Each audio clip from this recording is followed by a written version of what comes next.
thing, yeah. But I'm hitting the record button, so we could just get started. Just give a little introduction that Yeah. we're here with Lou Agosta. And are you still on the faculty of Illinois School of Professional Psychology? That was what I had The for you Illinois before. School of I am not. The short answer Okay. is not. I am now on the faculty of Ross University School of Medicine, Okay. where I weekly deliver empathy lessons and psychiatric diagnostics to a group of third year medical students. So, in the world, thank you for asking, Edwin. And I want to say, I'm really delighted to be here and have this conversation with you. And, in the world of shameless self promotion, I pause for a laugh. I have just recently published a book entitled "Radical Empathy in the Context of Literature." So I got to get the plug out of the Oh way. no, I was next on my list here Yeah. to mention that you've done a lot of different books. I mean, I don't know how many. You're the most prolific writer that I know on the topic of empathy. Bring those different books out. And yeah, I was going to mention that as your next one. Well, And your website talking about promotion is louaugusta.com if anybody wants to yeah, see your well, work. thank you Yeah. for that. Thank you. Mhm. I mean, the thing I really want to promote is my wife's cover art. I mean, this is an oil painting. I mean, here's the book, Oh, wow. Full Empathy in the Context of Mhm. Literature.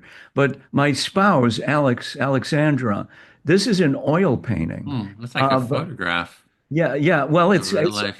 it's an ancient Smith Corona typewriter, right? Hmm. Which you can meet if you're ever in the Chicago geography in our art section here. It's an excellent book, encouraging my colleagues to buy retail. But all kidding aside, it's an expensive academic book. So ask the college or university or institute library to order a copy. That's the best way to get it. Yeah, I saw it's kind of I mean, description you say the work has an approach to bring radical empathy to tragic heroes and circumstances. That's kind of Well, interesting to talk about radical empathy, what you're meaning by that. Because I've been working on, creating what I call the holistic empathy definition model, because we're just seeing all this stuff come out, from the political right and others are very critical of empathy. yeah. And I think that one of the main problems is the lack of a clear definition. And so I wanted to put out at least what my definition is, and then, and Yes, I, and then yes, yeah. indeed, Uh-huh. indeed. I mean, and I got your email, and I read it, Mhm. um, and I'm prepared to discuss.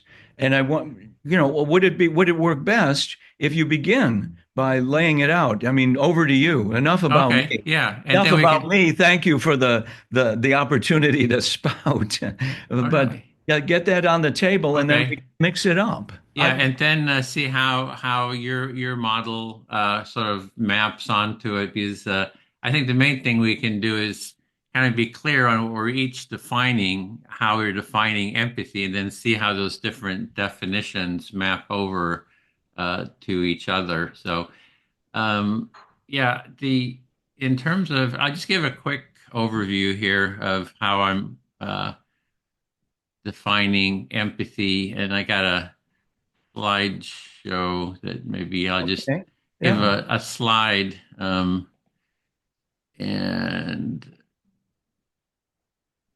let's see, I'll bring that up. So I'm calling it the holistic empathy definition model, and just getting moving away from what I would call the individualistic model, because in psychology and in academics, empathy is looked at from, a focus on kind of from the individual, and it doesn't really talk about the relational. So in this model, I'm saying there's like a basic empathy, there's what I call self-empathy, imaginative empathy, and holistic empathy. So those are kind of components, and they're all components of the holistic empathy definition model. And something I think that's unique is that what I want to do is map this into the empathy circle practice. So the definitions get sort of abstract, I find, and it's hard for people to sort of grasp them. But we have this empathy circle practice. Um, and in the practice, we have, a small group. We have one person that's speaking, someone that's using active listening to listen to the speaker, and then there's silent listeners. Yeah. And then the speaker will speak, the active listener will reflect back their understanding of what the speaker has said, to the satisfaction of the speaker. We have timed turns for speaking, so you get up to, like, maybe 5 minutes or so. Tip is typical. And then when the time is up, the active listener selects, or the active listener becomes the speaker, and they're going to select their active listener, and then they get a chance to speak. And then it just continues on. This, in the in each person gets 5 minutes. They get listened to, and in this process, this is very much based on the definition of Carl Rogers, who I think is really, his definition is really seminal to this, where the empathy is the speaker is talking about whatever's on their mind, or on a topic, and then the active listener is reflecting back, and that's where the empathy, kind of the core or basic empathy happens, is that the speaker is being heard to their satisfaction. And I kind of go through Carl Rogers, how he defines empathy. Read that to me. I mean, Oh, okay. this is an Empathy important statement. Go ahead. Empathy is the listener's effort to hear the other person deeply and accurately and non-judgmentally. Empathy involves skillful, reflective listening that clarifies and amplifies the person's own experiencing and meaning without imposing the listener's own material. And then he goes on, he has a lot of, I mean, he has done quite a study of empathy, and I think is just very insightful. An empathic way of being with another has several facets. You're entering the world of the private perceptual world of the other, becoming thoroughly at home in it. Involves a sensitive moment by moment, uh, to being sensitive moment by moment to the changing felt meanings which flow in this other person, to the fear or rage or tenderness or confusion and whatever that he or she is experiencing. So that's the kind of the basic empathy. I mean, what he would just call empathy. And but the model kind of expands on it, that there's self-empathy, that we can sense in the basic empathy, that one person is sensing into the experience of another. With self-empathy is the process of sensing into your own experience. Yeah. And again, Rogers talked about that, saying by being listened to by someone who understands makes it possible for persons to listen more accurately to themselves with greater empathy towards their own visceral experiencing, their own vaguely felt meanings. Yeah. So it's basically that when somebody's listening to you and you have space, it helps you to sense into and hear yourself more. And I even saw that you're doing empathic listening in your therapy work. And I'm sure you're just sitting, this is kind of what you're doing, right? You're sitting there listening, doing active listening, I imagine, with your clients, hearing them, and then, they're being able to sense into their own Well, that's experience. right. So, I end up saying, I'm going to interrupt you here. I just end up saying, did I get that right? Here's what mhm. I think I got. And then I'll give the person back what I think I got. And then it goes on.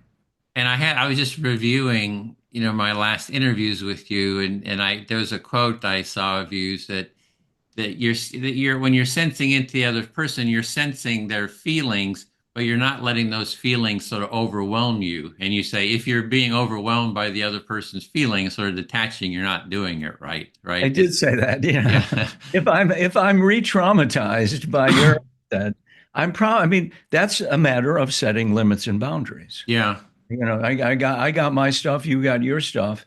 And I mean, there's always a risk once you start me talking, Edward. But I'm going to very concisely say, um, Empathy is about boundaries and fences, not a wall, but a fence. And in the fence, there's a gate. And over the gate is the word empathy. We go back and forth. Yeah, I think that's what people misunderstand. Some of the criticism, they don't see the boundary part and the empathy circle, for having an empathy circle that is very bound, right? There's time boundaries, there's Yeah. rules of who's going to be the speaker, and that structure supports the listening and the empathy. The structure is not a block to the empathy. It actually helps the empathy to It's just, happen. as you say, it's just maybe essential. It may be indispensable. Yeah. So yeah, I think yeah, it is indispensable. I sort of agree with that. I did want to separate, the different aspects of empathy. So what I'm calling imaginative empathy is a lot of times what's in the academia is called cognitive empathy. They say, oh, it's imagining somebody else's situation. In the first, it's just basic empathy. You're not so much imagining, you're just right there experiencing what they're saying and you're checking if what they're saying is accurate. So it's more of a direct, empathy, which I think would be what Carl Rogers sort of focused on. But there's another layer, what I'd call this imaginative empathy, is that you can role play anything, right? You can take on the role of anything. It's a different experience, and it's important to separate that. And in the empathy circle, well, I'll go into the imaginative empathy real quick here. So the imaginative empathy is, That's a funny picture. what, yeah, I'm sorry. Meryl Streep, right? It's like Well, she she's a great actor. The exactly. chicken. I'm talking about the chicken, but go ahead. I'm sorry. Exactly. Yeah, she talks about being an actor, and then the power of empathy that she can take on any character. And you can imagine an empathy circle where here's Julia Child. I mean, here's Yeah, Meryl right. Streep, and she's taking Yeah, on four different roles, and those people could be. yeah. She's just imagining those people, but they could also be listening to each other empathically. So you're kind of combining the two. So it's just that it's I think it's a better term, imaginative empathy, than just using cognitive empathy, which I It's think much is better. It's what it's about. yeah, it's sexier too, imagination rather than cognitive. Well, I think it's a it has a certain something to it, definitely. Um, and I wonder, I mean, you might, one thought. I have one thought, mhm. and then back to you. But Yeah, go for it. the folk definition of empathy is take a walk in the other person's shoes, and so that captures, I think, some of what imaginative empathy Yeah. Hmm. and role playing. And, I mean, Meryl Streep is one of a great actor and actress. And would that I had that kind of talent, right? I mean, I'm able to role play, and children are able to role play. I mean, Yeah. I like being Flash Gordon as a, I don't know, an 8-year-old. He was pretty cool. He was, Hmm. it was the early day Indiana Jones, in effect, various misadventures. So, to the point, it's take a walk in the other shoes, but don't forget to take off your own shoes first. Otherwise, Yeah. it's projection. And it can be. It's like, you're role playing, but you're not getting that feedback from the person that you're listening to. And so and I was just seeing Dan Sahavi, he's a Yes, phenomenologist. He yes. wouldn't call this empathy. For him, only that basic empathy is what he's makes the case is empathy. So, but Well, this, I heard him present. I mhm, mean, and he's the real deal. I mean, yeah. he and one has to be precise about definitions. And Hmm. he may be for whatever reason he decided to push back on imaginative empathy at that moment. I don't know. From reading some of his stuff, he's got imaginative empathy. Uh-huh. Yeah. So, but it's just so we can, and you can take on the role of anything, right? You could imagine yourself, like you're saying, you can be Flash Gordon, or I can be a cow, or I can be a koala, or whatever, right? And in our trainings, empathy circle trainings, we would do role play that you're a family who's dealing with inheritance and all the siblings, and you're all mad at each other. And then you take an empathy, you take on these roles, the Sure. different siblings, and you role play it. And Yeah. it's very insightful. So going on with imaginative empathy, This is you great. can I you like can it. do fruit. You can be anything. You can be Flash Gordon. We could have action heroes here. So that's the I like a mango. I'd like to pick a mango. Be a mango. okay. This is good though. I like the choices. A pomegranate, that's a Mhm. good. Yeah, great. And then the holistic empathy is kind of moving away from the just the individualistic, like there's this one individual empathizing, there's the quality like you have in the empathy circle. People talk about the overall feeling of the whole group when everybody's being empathic with everyone else, that there's a holistic sort of a feeling of empathy. And I think that one of the criticisms of empathy is, oh, you're empathizing with the conservatives would say the liberals are empathizing with the criminals instead of the victims, right? And a full holistic empathy is everybody empathizing with everyone else. So it's the quality of the whole. And you see that in, restorative empathy or restorative justice type work where you're bringing all the parties together and they all are part of the conversation. They kind of work out Yeah. and so I'm just trying to, identify those parts because I think this holistic empathy is left out, and um, that Agree. Agree. it looks Say like more about empathy that. is the problem instead of it's actually the deficit. So if one person is not being heard in this, in the whole group, then it's not a problem with empathy. It's a problem with the lack of empathy, is kind of the case that, or the point that I'm making. So, um, That the solution is expanded empathy. yeah, exactly. Yeah. Mhm. Yeah. It's not That like, hey, empathy is the problem. It's like, hey, no, there's actually a lack of empathy here. And well, well, yeah. I mean, we can do there, you know, I'm interested. I mean, I think you're doing just great, if I may say so. Um, and I don't want to cut you off here. No, no, this is a good stopping point for Okay, the so we'll take a quick, that's the basic yeah, okay. framework model. Yeah. And so you're curious, like, how does that match with your, Well, before I, model yeah, or, thank you. I mean, before I give a short TED talk on my model, which is actually concisely, we're going to get to that concisely, but I'm going to give you feedback on what I like okay. about the work you're doing because holistic empathy is, I mean, as a distinction, is powerful, and it includes it's a kind of a a idea pump.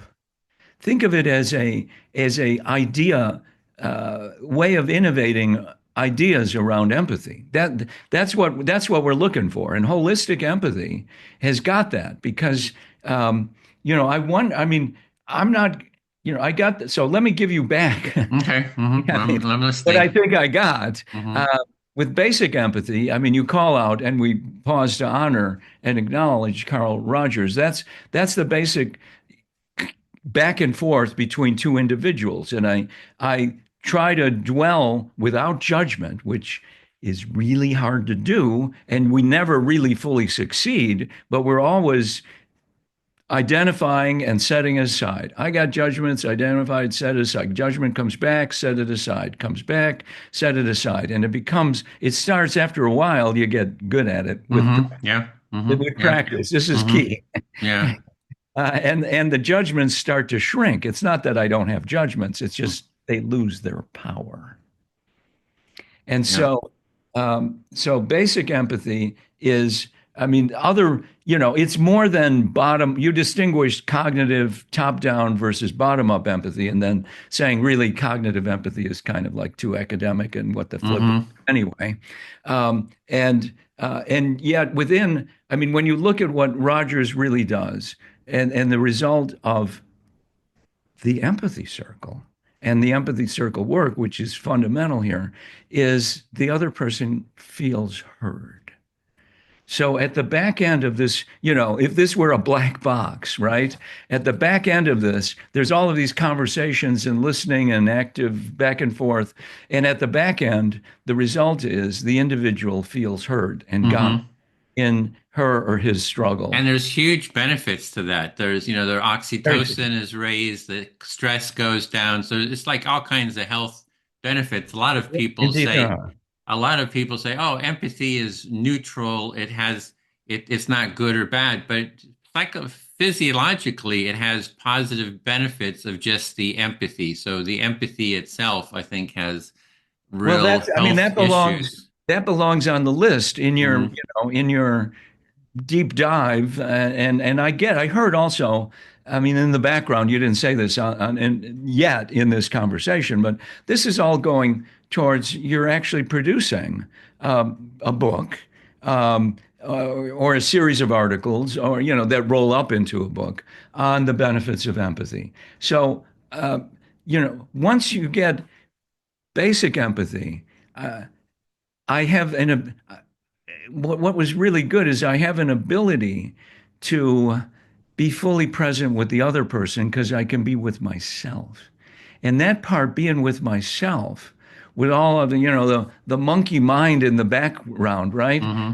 One of the powerful things about the empathy circle, and it's indispensable at some point in the progress of empathy. I mean, there may actually be other things going on. Nevertheless, in the training that I participated in, is like the empathy circle is to empathy as sitting is to meditation. It's a basic skill. Am I Hmm. getting this right? Absolutely. Yeah, I Yeah, mean, that's. if you wanted, I mean, and now there's some overlap there too, but although they're, in many ways profoundly different. Now, this is a basic skill which, is never irrelevant, right? And after practicing for many moons, maybe even many years, I reached the point of being a beginner. This is paradoxical. This is counterintuitive, right? I do all of this work and finally I attain a beginner's mind. Beginner's mind or beginner's attitude is sometimes not for beginners, Hmm. although always a beginner. And that may usefully be called out in the moment of self-empathy. You get to a beginner's mind. And what I'm wondering, and so we talked a lot about imaginative empathy and role playing, and that's a lovely example. I mean, many years ago, I did some amateur theater, right? Mm-hmm. So, because I was introspective and shy. And if you're shy, you go out for theater. Just to stretch that muscle. It gives you a script anyway. You know what you're gonna. You think you know what you're gonna. Then you get to screw that up in a different way. But it stretches that sort of psychological muscle. And so the matter. I mean, if you look at, there was this guy Konstantin Stanislavski, an actor begins the all of the all I say all much of traditional acting of the kind of that Streep and all of the great actors do is thick with empathy. You need Hmm. Yeah. buzzsaw to cut through it because you got to get outside of yourself. And so I wonder that imaginative empathy doesn't unpack into some of the anticipating some of the aspects of empathy that I'm not I published on my model, and I want to give it up for purposes of this conversation and just be open to what's there, and because there's a lot there. I mean, you early mentioned restorative empathy, right? I wonder that doesn't belong on your list. Mm. Because why? Because in the future history of human interactions, empathy is predictably going to break down. Hmm. So, I mean, wouldn't it be nice if it always worked? Give them a little empathy, they get better. Well, there's truth to that, and yet it doesn't always come out so. What's the word I'm looking for? So smooth, so suave. There's a lot of struggle, and a lot of people want to be heard in their differences as well as, I mean, I meet people who really don't want to be understood. It's a curious problem, you know. It's a curious. They want to be understood some, but they don't Hmm. want to be understood too much. I mean, that's a whole nother story, right? But you do see that, and so I wonder that imaginative empathy doesn't, unpack into restorative empathy. I would Empathy, say the holistic empathy is like you and I, or whoever's in the group, or even in our family or in our society. There's a level of empathy. There's kind of that holistic empathy between us. It's relational. It's the mutual empathy. It's all those components. And if there's a break in that, if there's a disconnection, that's where restorative empathy would come in. Is how do we restore that empathic connection? And there's sort of a lack of the holistic empathy at to begin with, right? In society, I mean, America has its level of empathy, you know, absolutely. I mean, but it's not. it's It mm, doesn't show up as being common. yeah. It doesn't show up as being available in abundance. So with the restorative, I would say it's restoring that holistic empathy. It's restoring the empathic connection between people, the mutuality, and that's where even the empathy circle is useful for that. Like, I was telling you about the conflict with my brother, that I'm open. I told him that I'm open for an empathy circle at any point. So I'm always open Yeah. for an empathy circle, but I'm not going to relate in terms of an unempathic structure, right? So if it's Well, like I'm willing to, and for me, that's a way of restoring an empathic relationship if he's well, interested in I mean, going we're going to down come that back to route. that. I mean, I'm glad you brought Okay. that example. But what you said before, the kind of call it what you will, the case of the breakdown in communication about the empathy center, and what you said before that is on the tape.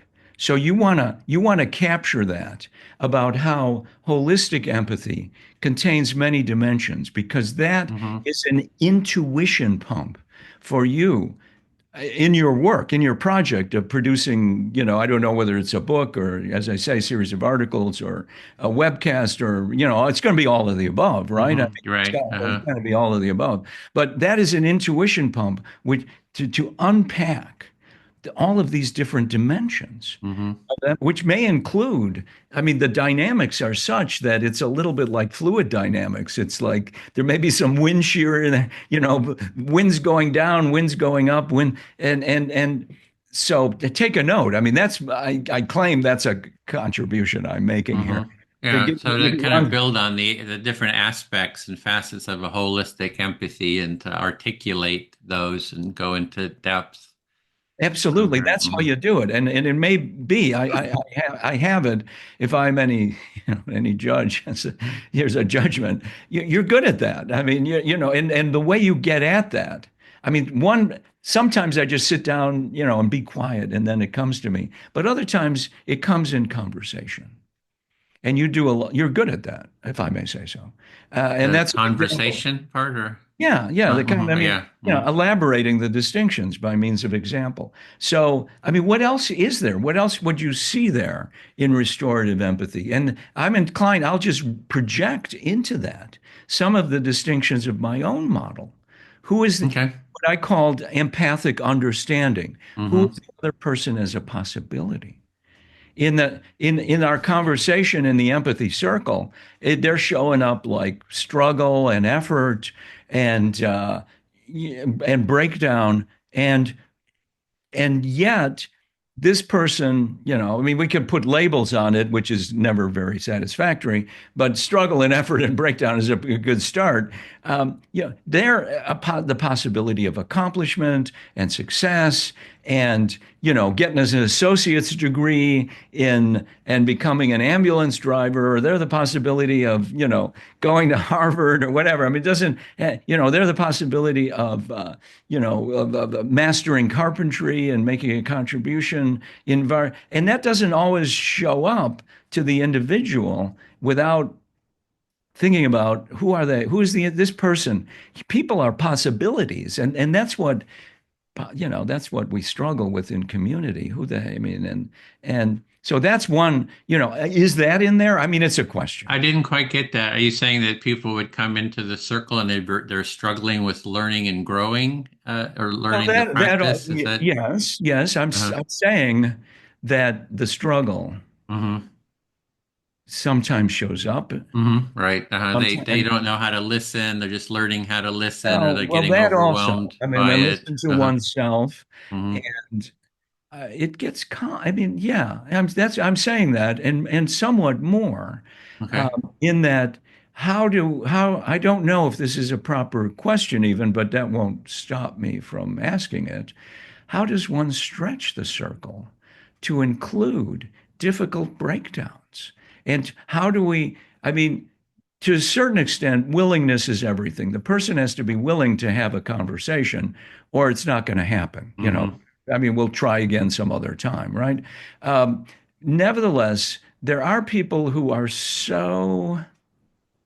I don't, so conflicted, so upset, so aggrieved.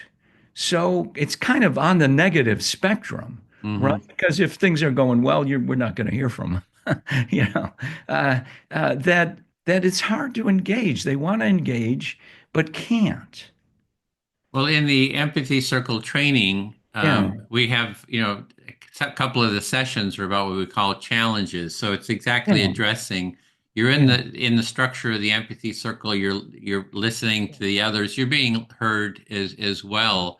And some people, kind of struggle with reflecting back well what they're hearing. They're yeah, kind of putting their own, material in, they're kind of, projecting stuff like that. And yeah. but the empathy circle itself is sort of a learning space. So you're It is. practicing when you speak to when you're reflecting back to to the speaker, if you're the listener, they check, do they feel heard, or not, and if they don't, they say it again until you hear them Yeah, to their satisfaction, as well as you observe others in the circle, uh, and you kind of learn from seeing them. So I think it's a growing environment. So it's taking it out of Rogers was doing therapy, which is just a client sure. therapist, Sure. one-to-one listening, which is not the full, you know, the full holistic empathy. The holistic empathy, if it's a mutual listening to each other. So I do see it anyway, that the growth and learning, there's a lot of growth and learning that can take place just in the structure of the empathy circle to, kind of rewire people's brains to get better at the listening. And people comment on that all the time, like, oh, what I learned here, I went in my family and I was going to just react. And I said, oh, no, I'm going to try using the empathic listening, the empathy. And it really helped, in my relationship. So I hear a lot of positives, but there's definitely people who just really can struggle. Yeah. Well, I mean, what I get from that is the circle gives you community. You've I mean, rather, yeah, nothing wrong with one-on-one. And already I have people who are participating who are, as you say, as one says, silent listeners. So you go straight to community. And yeah, I mean, there is no theoretic boundary on the number of people who participate. I mean, there may be mechanical issues and people want to get a turn. So Hmm. that's really important. It is second. It and wants to be a safe zone of acceptance and tolerance that tolerate, that you're we may not agree. I may not agree with what you're going to say, but it is I'm willing. I permission. I will may even defend your right to say things that are provocative or edgy or that I'm probably not going to agree with. So in that sense, it provides a safe zone. So that's also key. And so there. I mean, and Hmm. I see in holistic empathy, I mean, when we've covered basic, self, imaginative, the holistic empathy consists of who is the other person as a possibility. You've got the imaginative part, and then what one might call being self-expressed, Hmm. eh, which is not which is and in such a way that my speaking is an empathic speaking. Yeah. I mean, I give you that my speaking. Now, this is a part where one is perhaps engaging with the situation you call describe, where you have evangelical Christians who are very committed to their beliefs, and that this country was founded on freedom of worship and so on. So it's important to be respectful there of what the other person believes, and yet there does seem to be some challenges in the Hmm. communication. It may Some of the things that I say may land provocatively as far as the other, and vice versa. It can go back. And how does one capture the other person's listening in one's speaking? So I would call that distinction rhetorical empathy. Give you an example, right? I mean, I've published on this as a famous example, not because of me, but because it's been out there, where Malcolm X is addressing the African American community. And it's Thanksgiving. Okay. It's November. And it's a big holiday in the States. It is. I mean, African Americans celebrate it. Most everybody celebrates that, for better, because they like to eat one way. They might not call it Thanksgiving. And he said, you didn't land on Plymouth Rock. Plymouth Rock landed on you. And it gets a lot of amens, and it gets a lot of laughs. It's a funny statement.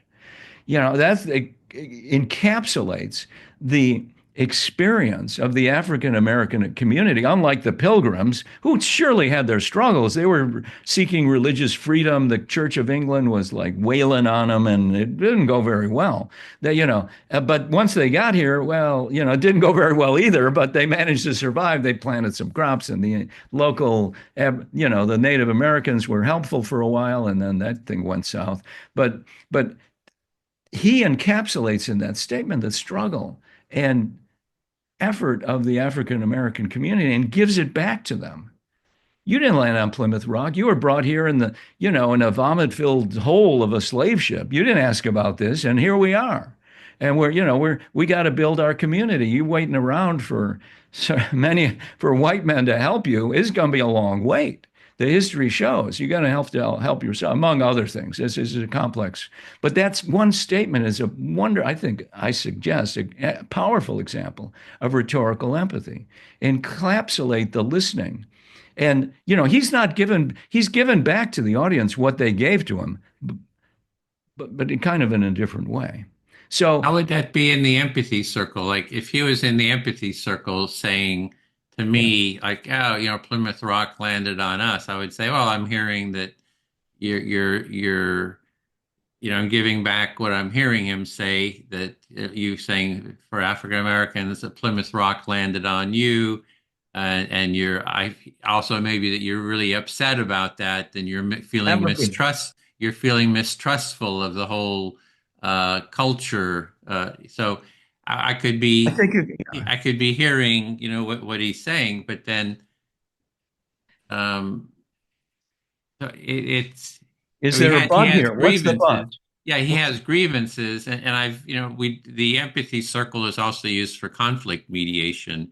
And if you do family conflict mediation, I mean, it's like knock down, drag out, super hurt feelings, and you kind of can try to work through that through the mutual listening of the empathy circle.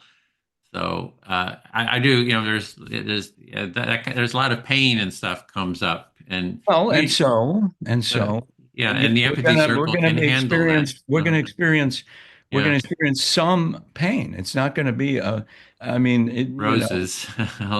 well, it's not, as you say, it's not all roses and Mhm. rainbows and stuff. But I mean, But the rhetorical part, what is the rhetoric? I'm not quite clear well, on. rhetoric is speaking, right? Mhm. Rhetoric Okay, okay. So is yeah, you were talking speaking about. in such a way that people can hear it Oh, and uh-huh. even and may even be persuaded. Hmm. I mean, there's a dimension of of reasoning and rhetoric as such can be understood as kind of negative. This is just propaganda, and there is propaganda in the world. Like never mind how things what how life really is so great, right? I mean, and then maybe it's not so great. Uh, and but it's also how to speak in such a way Hmm. that people get the message. Well, That just if I just I'm interrupt real sorry, quick, I'll finish the is sentence. yeah, okay, go ahead. One demonstrates one's integrity, one's character, and the logic and reasoning of one's statement. So those three aspects, in a full sense. Yeah, so they in the empathy circle, it's free speech. We make a point of that. Say whatever you want Yeah, and express any feelings that you want. And what I find is that by having the free speech, that whatever you're saying is met with empathy, yeah. right? And that through time that builds trust, which allows people to be more open and transparent. That mutual empathy, sort of is built on the more open and transparent everyone is, the deeper the empathy can be. So, Right. in terms of from the speaking side, yeah, there's like, how do you speak? How do you speak? And hopefully grow in your speaking, empathic speaking, right? Talking about your felt experience versus maybe your judgments of who you're speaking to. Well, that's right. I mean, how? So and once again, it takes practice. I Hmm. tried. Oh, it didn't work. My speaking, to the condominium board of directors was not very effective, let's say. And what are the lessons learned there? Some of that is definitely the college of hard knocks. I mean, only your friends will let you have it straight. And sometimes your frenemies will let you have it straight as well, although that can be harder to hear. Well, I mean, so I mean, I think that as far as the model, just to complete that thought, Hmm. the four aspects of empathy that Lou Agosta has promoted and discussed get embedded between basic empathy and imaginative empathy. And the two, so, be receptive to the other, that's the listening part, right? Hmm. Really get and you can get emotional communication there, a vicarious experience of your struggle and effort. Now that's where, that's where if you're experiencing compassion fatigue, maybe you might need to dial that down a bit. I mean, you are not somebody who will. It is unlikely that Edwin Rutch is going to become mean and hard-hearted. A lot of things may happen in the world, but the people on this call are unlikely to become mean. But there may be times when it may be useful to dial down the compassion, just so we can be with whatever the difficult situation is. So that's basic empathy as I understand you describing it as more than the emotional, affective, felt meaning, but it's also that. And then I mentioned earlier, who is this other person as a possibility? I'm not sure. I mean, I wish to know Who's the how, other person? Where? who is the other person as a possibility? Who are you as a possibility? Who am I as a possibility? At some point, you're the possibility of the director of this center. I'm giving you a confronting example, right? You're the possibility of the director of the center in Santa Barbara, or whatever your role would be. And then that possibility blew up. But you're still the possibility of expanding empathy in the individual and in the community, right? But the narrative has significantly shifted, or shifted in some ways anyway. Who am I as a possibility, right? I mean, I'm, I don't know, number one empathy consultant in North America. There's a thought. Make no small plans, right? I mean, the thing that really gets me on call after call with you, Edwin, is you make no small plans, and you are on message very consistently and powerfully. So that's who you are as a possibility for me. And there's upsets, there's setbacks, there's things that don't always go the way one might ideally wish them to go. But you're right in there. So who am I as a possibility? Then we got the take a walk in the other person's shoes. It's not just imaginative empathy, but that's there, and all of the goods. Those I'm going to be the mango. I'm sticking with the mango, but the pomegranate has possibilities as well. I kind of like that one because there's many seeds. You cast the seeds out there. I mean, there's a lot of rhetoric here that aligns with evangelical Christendom, which is a very careful reading of the Gospels. I've read the Gospels, and to engage with these folks, it's not required, but it would be highly useful. It would be highly useful. There's a lot of there's been yeah. Well, the sin of empathy, against empathy, the suicidal empathy, um, yeah. a couple other another book Dark, or dark two, empathy, and its discontents. and I've reached out to all of them to talk to them, and a bunch Well, of them won't talk to me. So, that gives you power. I mean, mhm, making the invitation gives me power yeah, because the person can either take it or not. Now, at some point, I don't know, one might want to be a bit tactical about issuing an invitation that actually gets through, that actually causes the other person to engage. Now, I don't know what that would look like. yeah, I mean, if I did, I'd tell you I'm not withholding. But it's like, it would include the possibility, like, how would you, like, it's like all knowledge of the empathy circle lives over here. Well, they might, the other, whoever, Joe Fabitz, might not bite on that.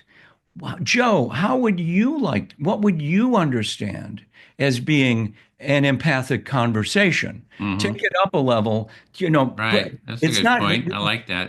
the Hmm empathy circle ain't going away. No, no, hmm no. But, put it back behind the curtain just a bit. hmm What would this look like? And so invite there to define. I mean, it might be something you can work with. If Right. it's not too What's the far, structure that they want to use? find Uh-huh. out if it's manageable, hmm if it's coherent enough that you would be able to be empathic in it. Leaving aside the technology, so to say, there is technology in the empathy, if I may use that. That's a metaphor, right? But it is a technology to bring forth empathy. It's not only that, but it is. And so I mean, we have about. I really do need to go towards Oh, the top okay. of the Uh-huh. hour. I mean, and Um, we can do this again and continue. okay, sure. I But, love talking to you. yeah, Uh-huh. it's really great. I mean, but you want the tough love. You Here's the tough love. Sometimes the empathy circle breaks down. It doesn't work. It doesn't work and you've got I think a powerful analysis of the things that can go wrong. And it's in the readiness assessment, create a clearing, the training. You get some training up front. Now here are the rules. You get to talk. You can talk about anything you want. I would think that's actually pretty actually accurate. Free speech. Yeah. It is. Thank you. Free speech I'm is free speech. really adamant I get about that. No, that. I get that. I mean, you're passionate about that, and that's important. And so, nevertheless, here's a challenge. I don't know if we can add. What are the breakdowns of the empathy circle, and how can we bring? How can I? I will always be informed, but my listening and my behavior will be informed by how can I engage with some of these tough cases? And I wouldn't necessarily start with the toughest case, which might be your brother. I don't know. I'm just guessing here. But there might be other case instances, examples, where there's not a lot of harmony. I mean, the break communications are not totally broke down, but they're not. Now, I know the empathy circle is supposed to be a solution. Always bring the empathy. It's not always working. We may need I don't know I don't have Yeah. the answer. I'd love to hear other Yeah. models. I just find it's a good starting point to bring people in, and Yeah. even if they don't want to take part in an empathy circle, the part of being an active listener, I think, is part of the empathy circle, and I'm willing to do that, we take the empathy tent out to public spaces. That's brilliant. And it's just that I'm here to listen. You don't have That's to brilliant. listen to Now that's me. another story. So That's that's another like, story. but it's That's it's a another story. it's a I- component of the empathy circle is the listening part. So what you've learned in the empathy circle, you can apply to just single direction well, I mean that listening. you're the real deal. I mean, this is a strategy, and I got to believe that it's powerful. Um, what I'm saying is consistent with that. Keep Hmm. doing that. Nobody's Yeah, saying things can stop break doing it. down. Yeah, we No, have the training. Like a lot of the training for the empathy circle is how to address those various types of challenges. And there's bigger challenges that, yeah. somebody says, I don't want to take part.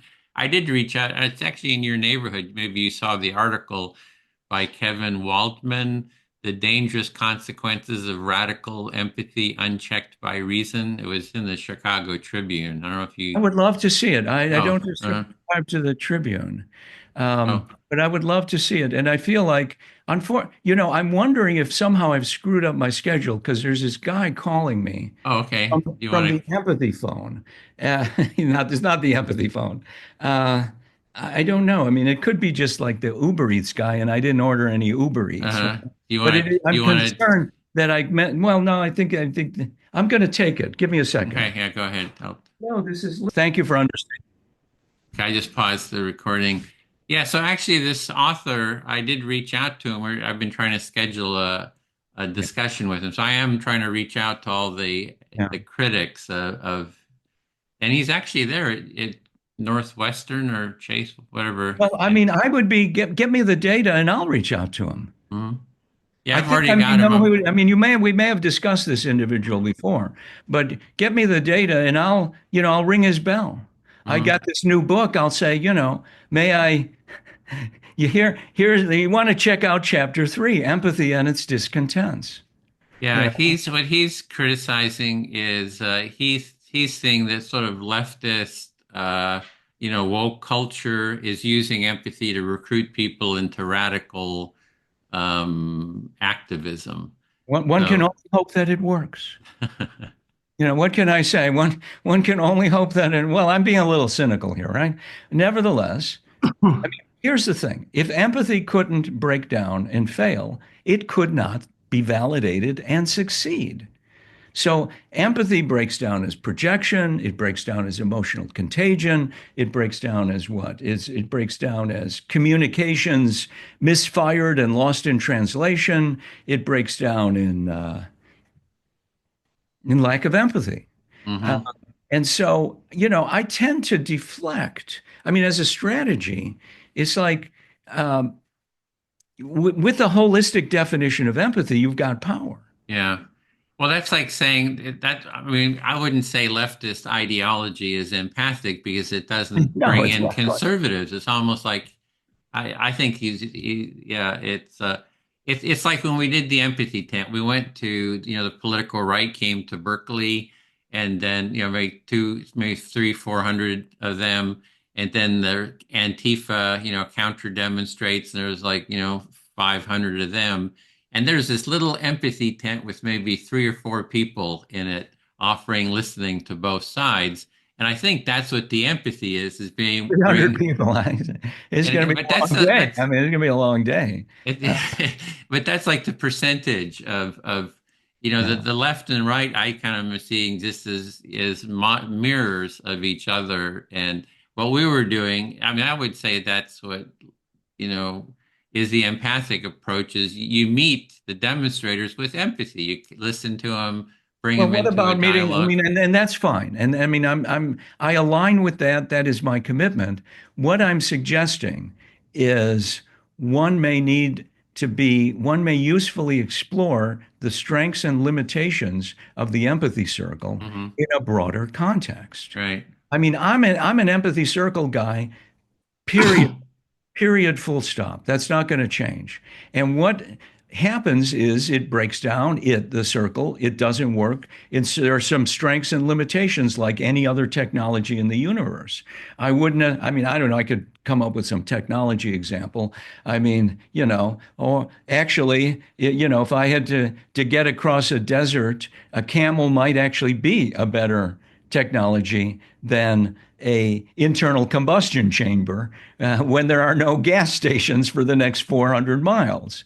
I mean, the camel would be the technology of choice, even if it's a rough ride. That's a poor example, but go with it.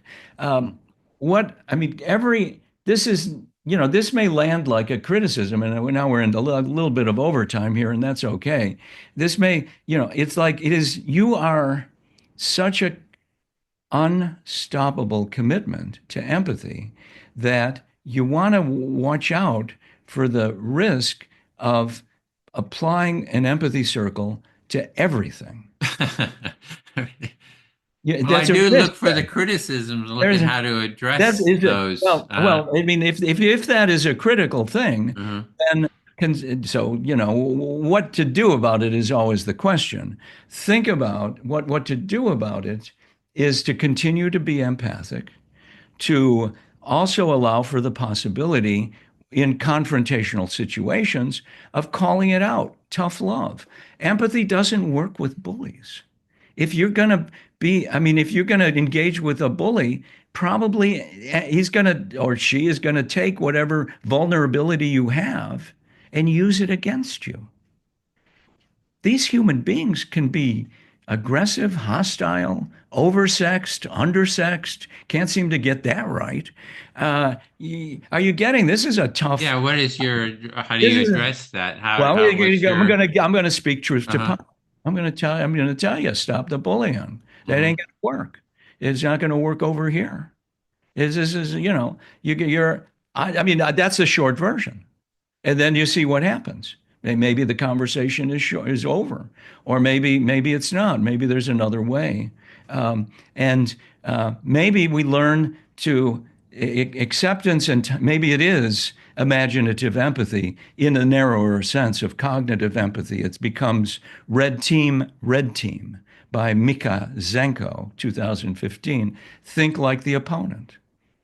There's a Well, kind of yeah, empathy. the one thing is I am putting up boundaries saying I'm not willing to have a relationship unless it's mutually empathic. So, for example, I was telling that to my brother. So that is a boundary. And then I mean, what do you do? What do you do here's the if you're tough in love. a, You want the tough love on that. You're making him Mhm. wrong. What? You're making him wrong. You're telling him you're wrong. No, I'm saying You deny it, this is and what I assert that you are saying to him, you're being unempathic. I can't think of a bigger insult. I'm From You're I the don't know that. master, you're the number one empathic person in North America, and you just told your brother he's unempathic, I'm which saying maybe that is. I would like an empathic relationship, and this You is would, an you would. invitation. So Yeah, it's I don't going know to how be. I'm saying it. He could interpret it that way. I don't know how I'm Well, that's saying. how it's gonna. That's I Mhm. can hear. I mean, I don't You know. can, okay. My listening could be off too. I'm being Mister. I don't know what, Mister Tough Love today. But what are you Um, gonna?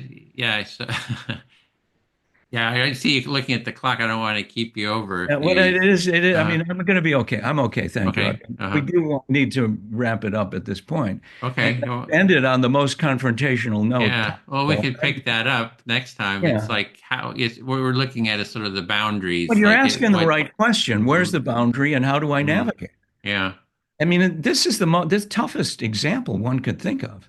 I would, well, let's find an example which is a little bit less tough than this major breakdown between, in this case, you and your brother. I mean, it's a breakdown, and it may be that the relationship is in breakdown and doesn't go forward. But again, what about being more transactional about it? I mean, is there any way to bring forth, I don't know. I mean, empathic readings of the gospel. I mean, there's a lot of empathy there. You start reading the gospel, you get, be not the first to cast stones. Because once the stones fly, it's going to be hard to have a relationship, right? I mean, that's a saying of Jesus of Nazareth. Do not, he shamed them all. He says, who here is without error or sin is a different word for error.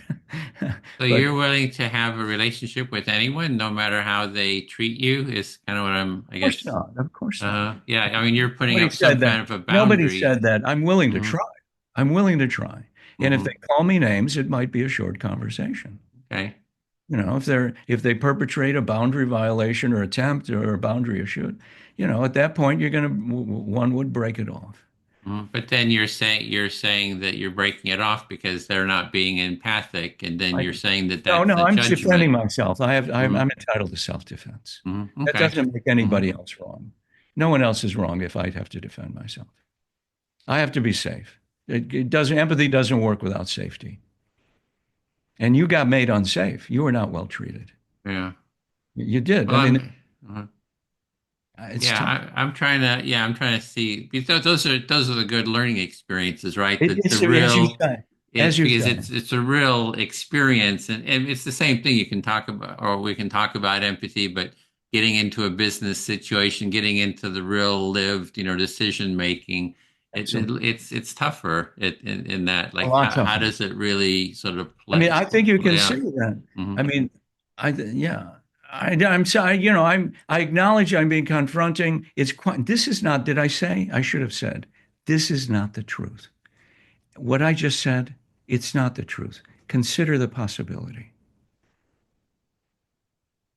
Consider the possibility that it's a That there's judgment something saying that there. the person, There's yeah. something there. Something is off the rails here. Hmm. It landed wrong. It didn't get through. Consider the possibility. It's not the truth. And based on what you described, it's what my instant reaction. Your friends are going to give it to you straight. Yeah, so I Empathy guess it's circle is in mhm. breakdown. The what? It didn't, I said empathy circle is in breakdown. It didn't work. But it's always there if the person wants to enter it. And that's true. So it's like an open invitation. Hey, here's an open Well, invitation to. and then you get So to be righteous and justified. You get to be right about it.